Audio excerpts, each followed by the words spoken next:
नमस्ते दोस्तों, मेरा नाम विक्रम सेठिया है। मैं एक लाइफ कोच हूँ। ये बाप और बेटे की जो आज मैं कहानी आपके पास लेके आया हूँ, ये सुनकर हो सकता है आपको एक पल के लिए धक्का लगे, लेकिन ये आज के युग की सच्चाई है। माँ के ऊपर बहुत कहानियाँ और बहुत सारे सीरियल्स और बहुत सारे वीडियोस बने हैं, लेकिन पिता के ऊपर नहीं। जबकि पिता अपना सब कुछ न्यौछावर कर देता है उस बच्चे और अपने परिवार को आगे ले जाने में। मैं सच कहता हूँ कि वो बाप, वो पिता दोपहर की 12 बजे की चांदनी में अपने स्कूटर पे माल लेके बेचने जाता है, सिर्फ इसीलिए कि उसके परिवार को एक अच्छी ज़िंदगी और एक बेहतरीन ज़िंदगी दी जा सके। वो शायद दोपहर का जो भोजन है करते करते 4-5 बज जाते हैं। किसके लिए? अपने लिए? बिल्कुल नहीं दोस्तों। वो तो जो मेहनत कर रहा है सिर्फ उस बच्चे के लिए और उस परिवार के लिए, लेकिन जब उसे प्यार की ज़रूरत होती है तो हम उसकी कीमत कैसे करते हैं, मुझे ये बताने की ज़रूरत नहीं है। इसमें कोई दो राय नहीं है कि माता पिता ही हमारे सबसे पहले और सबसे अच्छे दोस्त या गुरु होते हैं।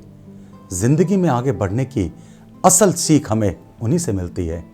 लेकिन बड़े होने के बाद अक्सर लोग माता पिता के प्रति अपनी जिम्मेदारियां से भागने लगते हैं। माता पिता और बच्चे के प्यार में भी बहुत फ़र्क होता है।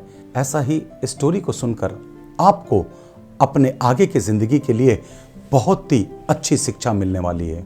एक बार एक जवान बेटा और बूढ़ा पिता एक बगीचे में टहलने के लिए गए। बूढ़े पिता ने बेटे से कहा कि वो अब थक चुका है, इसलिए कुछ देर बैठना चाहता है। जिसके बाद पिता और बेटा दोनों पार्क के एक बेंच पर बैठ गए।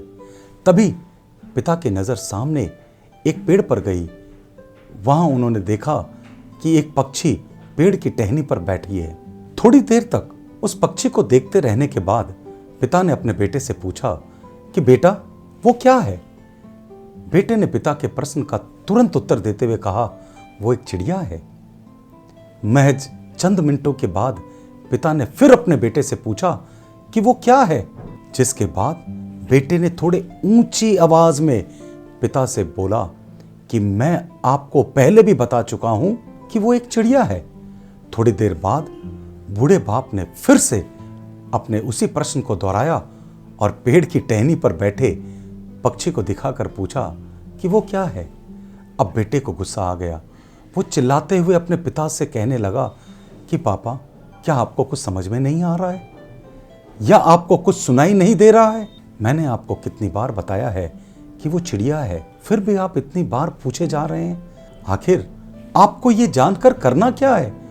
बेटी की ये बातें सुनकर बूढ़े पिता ने बड़े ही नम्रतापूर्वक और धैर्य के साथ धीमी आवाज में कहा, बेटा, मालूम है जब तुम करीब 4-5 साल के थे तब तुमने ये सवाल मुझसे 25 बार पूछा था। उस समय भी हम इसी बगीचे में इसी बेंच पे बैठे हुए थे और ये सवाल पूछते वक्त तुम मुझे इतने प्यारे लग रहे थे कि मैं तुम्हारे हर सवाल पर तुम्हारे गाल पर एक किस देता और तुम्हें जवाब देते हुए कहता कि वो एक चिड़िया है।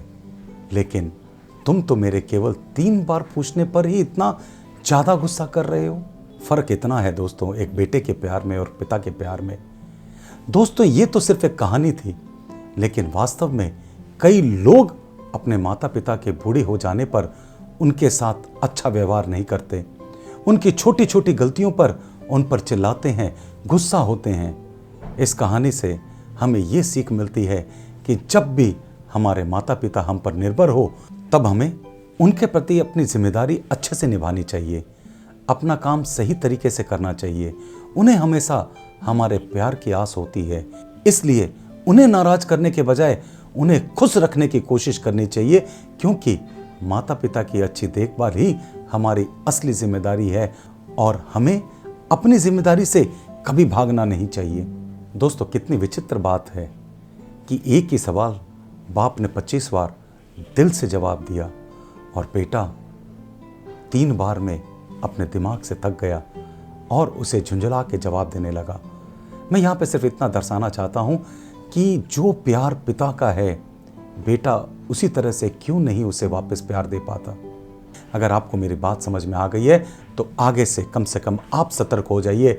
मुझे इससे कोई फ़र्क नहीं पड़ता कि दूसरे क्या कर रहे हैं, आपको ये नहीं करना है। और इस बात को उन लोगों तक जरूर पहुंचाइएगा जो ये गलतियां कर रहे हैं। अगर आपको मेरी बात अच्छी लगी है, कीमती लगी है, इसे अपने दोस्तों के साथ और अपने रिश्तेदारों के साथ और दूसरे लोगों के साथ शेयर करना मत भूल जाइएगा। और आप हमारा YouTube चैनल भी सब्सक्राइब कर लीजिएगा और बेल आइकन दबाना मत भूल जाइएगा, जिससे कि इस तरह की जीवन में आगे बढ़ने की बातें हम डायरेक्टली बिना किसी डिस्ट्रप्शन के आप तक पहुंचा सके। नमस्ते दोस्तों।